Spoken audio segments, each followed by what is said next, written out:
Assalamualaikum warahmatullahi wabarakatuh. Alhamdulillahirabbil alamin. Pemirsa, berjumpa lagi dengan saya di channel yang insya Allah ini channel untuk syiar agama Allah subhanahu wa ta'ala. Maka jangan lupa mohon dukungannya dengan cara like, subscribe, dan share seluas-luasnya.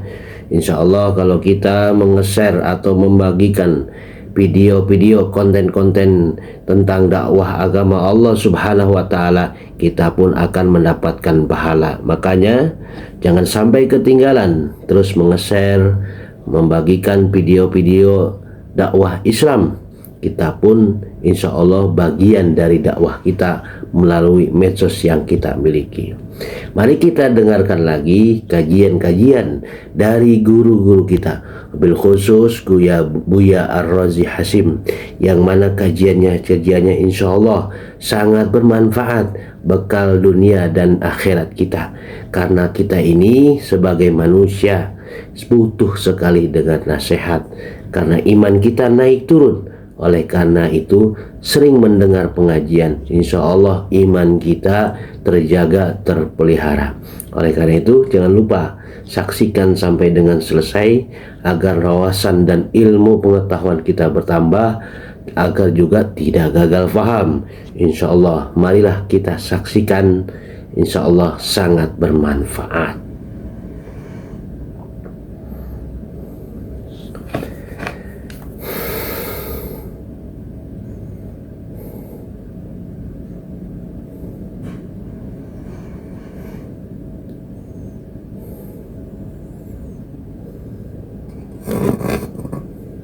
Apa tugas kita kepada Allah? Tugas kita banyak sekali. Tugas itu diabadikan dalam Al-Quran, mulai dari surat Zariyat, surat Al-Bayyinah, ya. Ada beberapa ayat-ayat yang menyebutkan itu. Misalnya di kalau surah Al-Bayyinah, perintah yang sudah sangat tua, sudah lama, dan ini ada pada masa Bani Israel, Ahlul Kitab, mereka diperintahkan wama umiru illa liya'budullaha mukhlishina lahuddin. Tidaklah mereka diperintah kecuali untuk menyembah Allah Ta'ala dalam suasana atau kondisi mukhlisin. Mukhlisin artinya penuh ketulusan, tidak ada embel-embel apapun. Itu yang disebut mukhlisin, usaha untuk melepaskan diri dari apapun selain Allah subhanahu wa ta'ala. Ini dalam surah Al-Bayyinah, ya. Kalau lalu kemudian baru disebutkan tentang ibadah, ya, sholat, zakat. Jadi tugas kita pertama adalah tulus. Bagaimana kita bisa tulus kalau kita tidak kenal Allah subhanahu wa ta'ala? Dan mengenal Allah ini tiada habisnya, tiada ujungnya. Al-Imam Al-Arif Billah Abdurrahman Al-Jami, jadi ada seorang imam namanya Abdurrahman Al-Jami. Ini imam yang ahli ma'rifatullah, ahli hadis, ahli tasawuf di zaman dahulu. Beliau mengabadikan persoalan ini dalam satu kitab judulnya Al-Cerita, tentang bagaimana rumitnya, bagaimana bukan rumit juga, ya, luasnya cerita tentang Laila. Laila ini analog tentang Allah subhanahu wa ta'ala. Laila itu gelap tapi indah, syahdu. Laila itu sangat-sangat misterius. Jika kita pernah jatuh cinta dengan seseorang, jangankan dia, jalan yang pernah kita lihat dulu dia pernah jalan di situ, itu jalan pun membuat kita rindu kepadanya. Kita kalau pernah, begitu cerita yang disebutkan. Bahkan jangankan itu, ya, ada yang lebih dekat lagi. Parfum atau sesuatu yang harum, yang bersumber darinya, itu akan menjadi spesial. Setiap kali kita mencium bau yang sama dimanapun, akan membuat kita ingat kepadanya. Teman-teman, sahabat-sahabat dimuliakan Allah, tugas kita apa? Itulah yang dikatakan dalam surat Al-Bayyinah, begitu juga surat Az-Zariyat. Tidaklah aku ciptakan jin dan manusia kecuali untuk mengenalku. Mengenal Allah Subhanahu wa taala tiada habisnya, tiada ujungnya. Semua teori habis karenanya, semua ungkapan keluh, tidak ada lagi ungkapan yang bisa mengungkapkannya. Namun tugas kita mengenalnya tidak berakhir. Berapakah ujung atau adakah ujung daripada mengenal Allah? Inilah yang dikatakan dalam hadis, Anad dahru, akulah the time, akulah sang waktu. Ke waktu ini kita nggak tahu kapan dimulainya waktu, kita juga nggak tahu kapan akhirnya waktu. Ada waktu yang sifatnya waktu fisik, ada waktu usia. Bapak, saudara yang makan Allah itu ada yang usianya sudah 50, 52, 53, 54, 55, 60. Itu waktu usia, waktu tubuh. Anak kecil itu waktu juga dia, waktu kecil. Ada kecil, balita, anak-anak, remaja, dewasa, itu waktu juga. Ada waktu yang berpasangan, sedih, bahagia, senang, susah, sehat, sakit. Puncaknya hidup mati. Ada waktu di dunia, ada waktu di akhirat. Itu waktu juga, dan waktu tidak ada ujungnya. Selama masih ada waktu, selama itu juga ada Allah, karena Allah menyebut dirinya Ana ad-dahr, akulah waktu. Maka selama kita masih ada ini tidak hanya di dalam tubuh ini, tapi juga ketika berpindah ke alam lain, maka waktu yang menyimbolkan itu kepada tugas yang tidak henti tidak akan berhenti juga. Suatu kali sahabat Nabi dalam hadis yang sahih datang kepada Rasulullah, "Wahai Rasulullah, menurut engkau bagaimana wahai Rasulullah, ketika ada seseorang yang mencintai seseorang, mencintai ini bukan cinta nafsu, orang yang dicintainya di makom yang tinggi, di surga tertinggi, sedangkan yang mencintai ini dia amalannya sedikit, ilmunya tidak banyak. Apakah yang harus dilakukan?" Kira-kira begitu. Apa jawaban Nabi? Nabi memberikan kata simpel untuk memutus kebingungan sahabat ini. Almar'u ma'aman ahabba. Seseorang itu akan bersama yang dia cintai. Jika dia cinta kepada seorang Nabi, maka dia akan bersama Nabi walaupun amalnya tidak seperti Nabi. Tentu ada jarak-jaraknya. Kedekatan kita kepada Allah adalah sejauh mana kita mengenal Allah. Maka Bapak Saudara makan Allah, jangan dipikirkan udah umur pensiun misalnya, udah senior, terus mau mengejar seperti sahabat Nabi Abu Hurairah zikir sehari 12.000, atau seperti Abu Sa'id Al-Khudri yang setiap hari sholat sekian ratus rakaat. Bukan itu maksudnya. Nabi SAW mengajarkan ada jalur pintas, ada jalur ringkas untuk mengenal Allah, untuk mengejar tugas-tugas kita yang kita lewati di masa muda. Apa itu? Inilah yang kita sebut tadi, ya. Waktu kita mengenalnya. Time to know him, ya. Al-waqt, waktu untuk mengenal Allah Subhanahu wa taala. Apabila seseorang tidak sampai kepada kesadaran ini, maka walaupun dia beribadah jutaan ribu rakaat, dia tidak akan bisa mengejar tugas-tugasnya. Karena kita masih ingat baginda Nabi SAW ketika diangkat ke Arasy, Mi'raj, beliau ditugaskan untuk sholat dan diberikan tugas itu kepada umat 50. Tapi karena ini lewat baginda Nabi SAW, walaupun dibuat skenario, ada nasihat dari Sayyidina Musa alaihissalam, kemudian menjadi 5. Tapi karena bab cinta itu, Nabi lah yang menanggung bab cinta ini. 50 bisa dibagi 10 menjadi 5, ya. Inilah bab cinta. Jadi Allah karena paling cinta, jadi di antara umat-umat terdahulu sampai sekarang, yang paling dicintai Allah adalah umat Nabi Muhammad SAW. Ya, saya sering bercerita bahwa Sayyidina Musa itu berdoa pernah menjadi, ya Allah jadikan aku umat Nabi Musa, umat akhir zaman. Bayangkan, Nabi Bani Israel berdoa untuk time, waktu. Waktu apa? supaya ditaruh menjadi umat Nabi Muhammad, karena jadi nabi nggak levelnya gitu. Berarti waktu, time ini penting sekali. Jadi benarlah kalau ada ungkapan al-wazifatu aksar minal awqat, tugas-tugas kita lebih banyak daripada waktu yang kita punya. Bayangkan semua tugas-tugas umat terdahulu itu dipikulkan kepada umat sekarang.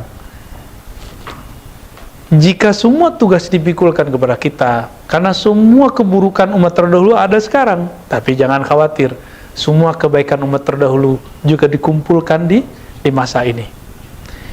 Berarti ilmu-ilmu terdahulu dikumpulkan sekarang. Maka ilmu yang belum dibuka di zaman sebelumnya pasti dibuka sekarang. Meskipun masih banyak orang-orang yang berpikir, mohon maaf, tanda kutip kolot, ya. Ilmu begini kok dibuka, misalnya. Ilmu ini kok boleh dibuka, ini bukan ilmu untuk umum. Betul. Ada yang harus kita tetapkan orang awam tidak tahu, ada yang kita harus mengajak orang awam tahu. Saya banyak dialog dengan teman-teman saya, para ilmuwan, dosen, begitu juga para ustadz, para kiai. Mereka sering nyindir saya, mengatakan gini, Ustadz, jangan terlalu serius, jangan terlalu tinggi. Kasihan orang awam nggak ngerti. Orang awam itu bodoh-bodoh. Apa tanggapan saya? Pak Kiai, Pak Ustadz, Buya, Syekh, Tuan Guru, sampai kapan antum akan membiarkan orang awam dalam keawamannya? Ini yang didobrak oleh Imam Ghazali di abad ke-5 Hijriah. Beliau sebelum wafatnya di awal abad ke-6, 505 beliau wafat, menulis kitab Kimia Us-Sa'adah dalam bahasa Persia, diterjemahkan oleh beberapa ulama dan diringkas. Apa kata beliau? Potensi untuk mengenal Allah, mengenal diri, mengenal sang waktu, itu sama halnya jika para nabi bisa mengenal Allah, para wali bisa mengenal Allah. Chip yang sama Allah berikan kepada orang awam, meskipun gak nyantri, meskipun gak kuliah, hak itu sama. Bukankah Al-Quran turun kepada kita dan itu sama? Quran yang diturunkan kepada para kiai sama dengan Quran yang diturunkan kepada muridnya kiai. Bedanya mungkin beda tekunnya dan beda mawahibnya, anugerah dari Allah Subhanahu wa Ta'ala. Mau sampai kapan kita akan membiarkan orang awam awam? Mari sama-sama kita mengangkat keawaman mereka menjadi minimal menengah, middle. Kemampuannya di level menengah. Mereka mulai membicarakan Allah. Mau sampai kapan kita bicarain duit, gaji, kawin, ya, anak? Terlalu remeh. Orang-orang di akhir zaman ini hanya sehari-hari membicarakan itu. Makanya Allah menyinggung dalam surat Al-Hadid, innamal hayatud dunya la'ibun wa lahwun, ya. Dunia itu cuma main-main, ya. Berlomba-lomba berbanyak harta, takatsur, ya, tafakhur, berbangga-bangga dengan harta dan anak. Mau sampai kapan ini cuma main-main? Mana yang seriusnya? Kita ini diberikan chip keseriusan dalam diri kita yang disebut akal. Makanya di Quran dikatakan afala ta'qilun, apakah kalian tidak berpikir? Ini ayat yang paling saya suka semenjak saya membaca ayat ini dan gak pernah lupa. Afala ta'qilun, apakah kamu tidak berakal?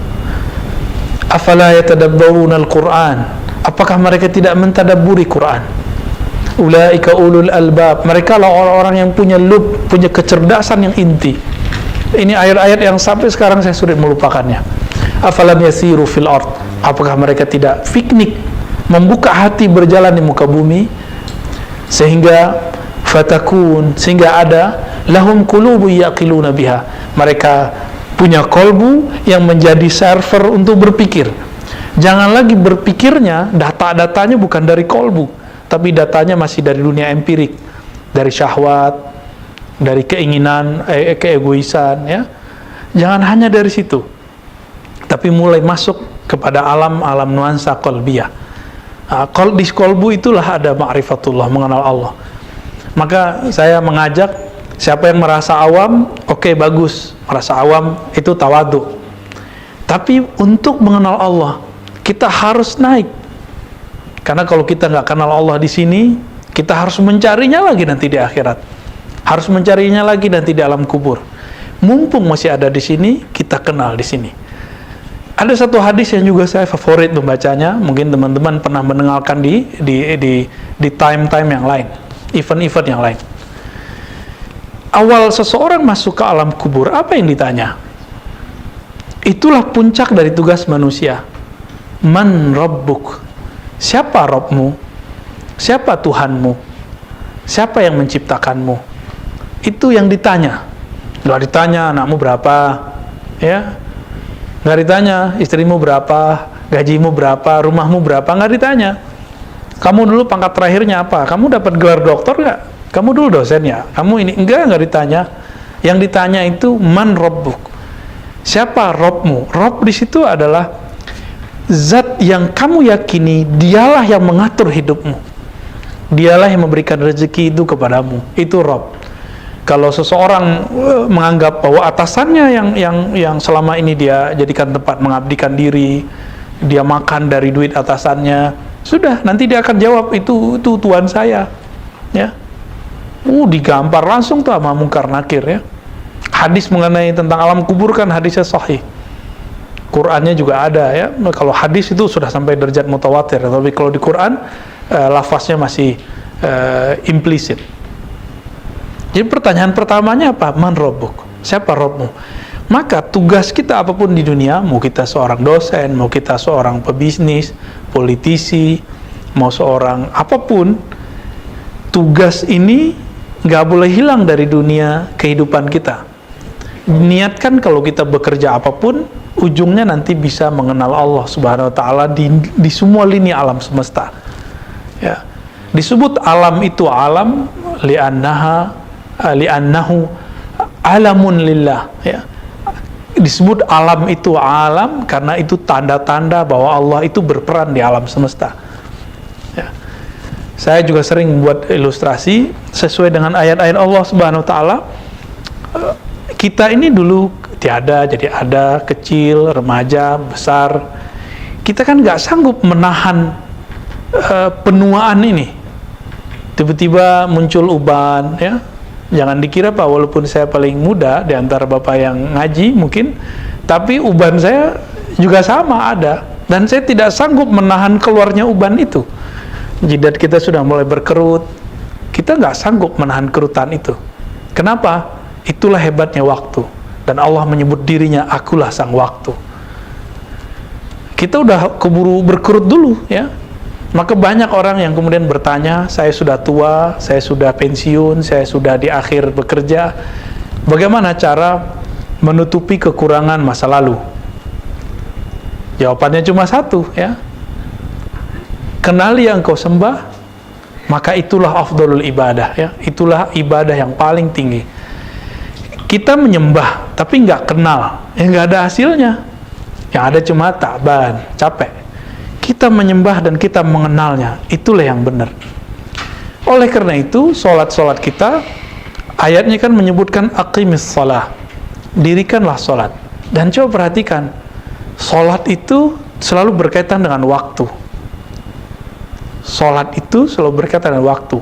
Asalnya, solat itu 50 waktu, tapi sekarang cuma menjadi 3 waktu, yang dari 3 waktu kemudian dipecah jadi 5. Lalu ayat wadduha di mana? Ternyata Allah sisipkan ada sholat sunat, wadduha, sholat duha. Yang panjang walaili idza saja, sholat malam, panjang sekali. Itu bisa berbagai macam sholat. Ternyata ahli-ahli falak, ahli-ahli nujum, mereka menghitung pergerakan, itu mazhab yang lama, ya. Ada pergerakan bintang mulai dari pagi sampai sore itu sekian, dari sore sampai pagi pun sekian kali. Semuanya waktu. Semuanya hanya tentang waktu. Waktu dimulai dari detik, bahkan sebelum detik itu ada sebutannya, detik, menit, jam, hari. Dan hari yang kita sebut hari sekarang itu, kalau di dalam Al-Quran dikatakan, hari itu al-yaum nudawiluha bainan nas. Hari apa itu maksudnya? Hari kemenangan. Hari kemenangan, hari kalah, hari susah, hari senang, itu Allah cuma ganti aja. Sehat, senang, ini bolak-balik. Ya. Zikir, tidak zikir, lalai, ingat, itu waktu. Jadi waktu kita cuma dua, positif, negatif. Nah, Allah Subhanahu wa Ta'ala karena tahu kita ini gampang lupa, maka Allah mengatakan dalam surat Al-Ankabut, ya, surah Al-Ahzab, dan surah-surah yang lain ada perintah berzikir. Ada satu redaksi dalam Al-Quran, misalnya tadi ada juga di Toha, ya, ada di Taghabun, itu perintah zikir. Salah satu yang paling saya ingat, ya ayyuhallazina amanu dzkurullaha dzikran katsira. Wahai orang beriman, yang dipanggil cuma yang beriman, yang percaya. Percaya nggak kepada Allah? Allah the time, sang pemilik waktu. Ingatlah Allah sebanyak-banyaknya. Jadi karena Allah ini tahu kita ini sok sibuk, ya, kita ini betul-betul sok sibuk, ya. Nonton berita 1 jam bisa, nonton dialog tentang Taliban 1,5 jam, 2 jam bisa. Ya, dulu kan ada ILC 3 jam bisa. Tapi menonton diri sendiri kita nggak bisa. Zikir misalnya 1/2 jam, 15 menit udah kesemutan. Datang ke kiai minta wiridan, kata kiai amal ini 1000, dalam hati, ya 1000 banyak amat, saya kan sibuk. Loh, nonton bisa, tapi kok zikir sibuk gitu. Ini lucunya manusia. Satu kali saya ketemu seseorang, nenek-nenek, dia minta diajarkan zikir. Kita kasihlah zikir, jumlahnya cuma 100. Dia bilang, Ustadz, itu banyak amat 100. Maka saya lama mandang nenek itu. Untung nenek-nenek yang saya pandang, bukan seorang gadis, ya. Apa saya tanya balik? Bun, emang seorang karyawati? Atau masih jadi pegawai negeri? Atau banyaklah? Saya sambil canda. Enggak Ustaz, saya cuma di rumah aja. Lah di rumah aja dia ngerasa sibuk. Oh, di rumah saya kan masak, ya. Emang nggak bisa zikir sambil masak? Ya. Kalau lagi lain lagi, kalau bapak-bapak, waduh saya cari nafkah Ustaz. Emang nggak bisa zikir sembari jalan macet, ya. Ketika berangkat, pergi, itu aja udah 1 jam, 2 jam. Itu juga waktu-waktu yang saya sebut prime time, ya. Waktu yang sangat luar biasa itu waktu di jalan. Tapi lagi-lagi kita merasa sok sibuk, ya, manusia itu sok sibuk. Nah, maka Allah ingatkan, hai orang-orang yang percaya kepadaku, kamu jangan sok sibuk. Kamu sibuklah mengingatku. Kita bisa mengingat Allah dalam bekerja. Kalau orang menganggap kerjanya itu zikir, zikir itu inti dari sholat. Maka sebenarnya kerja itu jadi ibadah. Mungkinkah seorang ibadah dia korupsi? Kan nggak mungkin. Maka tidak mungkin dia mengkorupsi kerjanya. Maka ungkapan bahasa Arab tadi al-wazifatu, ya, atau wazifatuna, tugas-tugas kita lebih banyak daripada waktu yang kita punya. Wajar. Dulu Nabi Musa nggak dapat izin mengalahkan sosok misterius yang dulu disebut Samiri. Itu dipikulkan ke umat Nabi Muhammad SAW.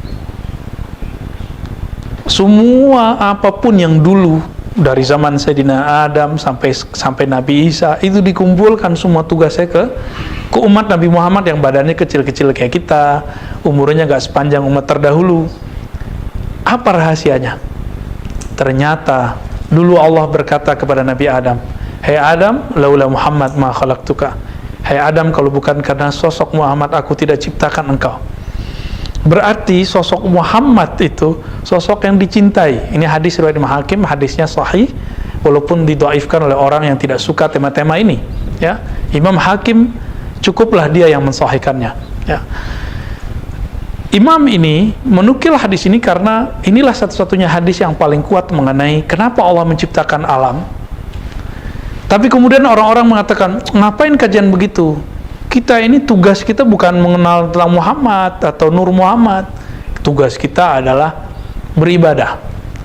Pertanyaannya, yang paling bagus ibadahnya siapa kalau bukan Nabi Muhammad? Maka untuk kita bisa beribadah, kita harus mengenal yang paling bagus ibadahnya. Itu maksudnya. Itulah makna wa ma khalaqtul jinna wal insa illa liya'budun.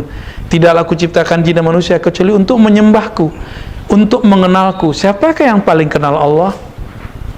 Rasulullah Muhammad. Siapa yang paling cinta kepada Allah?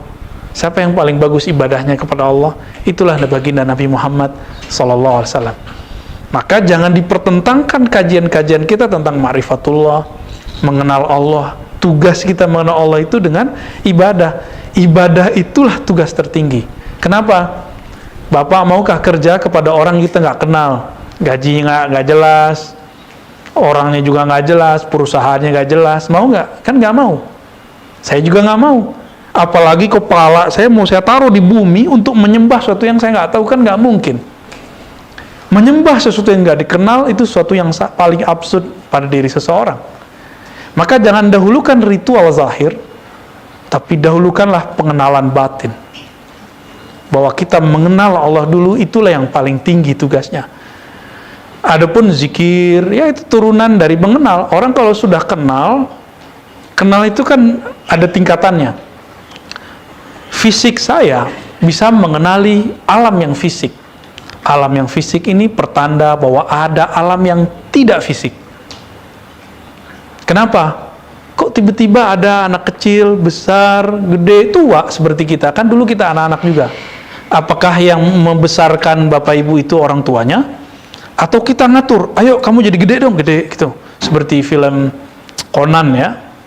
Bapak udah nggak nonton kali ya. Jadi bisa gedein diri, atau kayak Dragon Ball. Ya, anak-anak umur 30-an 40-an tuh masih nonton tuh ya. Jadi bisa berubah menjadi sosok yang lain. Apa begitu? Kan tidak, itu kan cuma dunia khayal. Kita ini tidak sanggup untuk mengecilkan diri ini untuk menjadikan muda atau menjadikan tua. Kita ngikutin jalur aja. Karena ini semua gerakan-gerakan dari Allah. Orang-orang yang belum memperhatikan itu, dia masih merasa dirinya yang menguasai dirinya. Wah, nggak usah jauh-jauh, nggak usah pakai teks keagamaan. Silakan pelajari ilmu psikologi, ilmu hipnosis, ilmu neurologi. Ternyata ada yang di dalam diri kita yang disebut sisi yang kita tidak sadari, atau disebut alam bawah sadar. Rambut yang tumbuh, kuku yang memanjang, uban yang tumbuh, jantung yang berdenyut, semuanya bergerak tanpa kita sadari. Bahkan kita sering nafas kita nggak sadar. Maka nafas yang paling disukai oleh Allah adalah nafas yang dia sadar dia bernafas karena diberikan izin oleh Allah Subhanahu wa taala. Dia sadar bahwa dia nafas karena diberikan kekuatan oleh Allah Subhanahu wa taala. Maka Bapak, Saudara, sahabat yang makan Allah, betul tugas kita terlalu banyak, tapi kabar gembiranya tugas ini bisa dikerjakan, bisa dicapai dalam satu bab. Apa itu? Ma'rifatullah ya. Tadi fisik bisa mengenal yang fisik. Akal kita bisa mengenal yang tidak fisik. Akal itu objeknya sesuatu yang rasional. Rasio, akal, bisa mengenal yang rasional. Tadi fisik, kita kalau baca Quran itu dalil teks, dalil fisik. Orang-orang banyak mengira dalil berhenti di situ. Tidak, dalil ada dalil tertulis. Ada dalil yang tidak tertulis, dalil yang terpatri di akal. Kita kalau mengatakan 1 tambah 1, 2 tambah 2, itu angkanya sudah muncul, 2 tambah 2, 4. Itu dalil akal namanya. Dalil ini tidak bisa menembus sampai kepada Allah. Dia cuma bisa buat analog. Maka akal ini dia punya hard disk internal yang kita sebut dengan otak. Di otak itu situ ada data-data pengenalan. Otak kita karena dia tidak bisa memahami sesuatu langsung, maka dia perlu analog. Jadi kita biasanya kalau belum kenal sesuatu kita buat penghiasan ya. Misalnya maksud daripada A sama dengan B. Sebagai contoh gini, kita mau mengenalkan kepada seseorang indahnya menikah. Dia belum menikah, gimana dong? Ya udah kita sebut saja menikah itu seperti orang baru dapat pekerjaan baru yang dia suka, gitu. Girangnya bukan main. Ini contoh aja. Atau Saya mau cerita kepada orang pengalaman rohani, pengalaman spiritual, berzikirkah, bersolawatkah. Kenapa orang-orang yang kalau punya pengalaman rohani nggak tahan menceritakannya? Analognya gimana? Analognya seperti orang yang sedang atau yang baru menikah tidak sabar menceritakan apa yang dia alami dengan kekasihnya. Sama, mirip-mirip seperti itu, ya. Itu dalil akal. Jadi akal itu butuh analog. Kalau ingin menceritakan kepada orang, dia harus pakai analog. Nah, maka di Quran itu ada ayat-ayat yang bercerita tentang masal, amsal, ya, perumpamaan orang-orang yang bersedekah. Ini kalau diceritakan bahwa orang yang bersedekah itu dapat ini, dapat ini, kan bingung. Maka Allah buat perumpamaan. Sama dengan orang yang nanam satu biji menumbuhkan satu tangkai, di tangkainya itu ada beberapa cabang, ada 7 cabang, masing-masing cabang ada 100 misalnya gitu. Jadinya 700. Satu sedekah jadi 700. Tapi di situ ada kalimat ad'af katsira, ad'afan katsira. Orang-orang tertentu diberinya bukan 700, tapi bilangan yang banyak sekali. Yang tiada batas, unlimited. Nah, itu berarti sudah nggak sanggup lagi akal untuk membahasnya. Itu orang-orang yang bersedekah bukan lagi ngitung-ngitung, bukan lagi karena dia berusaha ikhlas, tapi dia sudah pasrah total kepada Allah Subhanahu wa taala. Kepasrahan kepada Allah adalah nilai yang tanpa batas. Jadi bagaimana cara untuk mengejar kekurangan kita? Itulah yang dikatakan dalam surah Al-Bayyinah, "Wa ma umiru illa liya'budullaha mukhlishina lahuddin." Tidaklah mereka ditugaskan kecuali untuk berserah diri saja, pasrah total kepada Allah Subhanahu wa taala.